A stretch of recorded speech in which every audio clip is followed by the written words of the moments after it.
तर माझ्या चिल्ल्या पिल्लांनो, कसे आहे तुम्ही?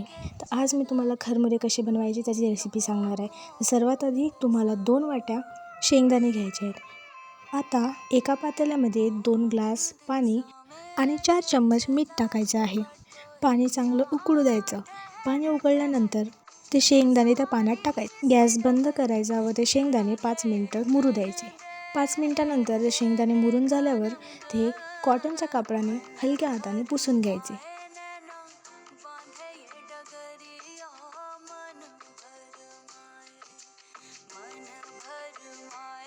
आता एका कढईमध्ये 2 वाटी मीठ गरम करायचे आहे. आता ते शेंगदाणे या मिठामध्ये चांगले भाजून घ्यायचे.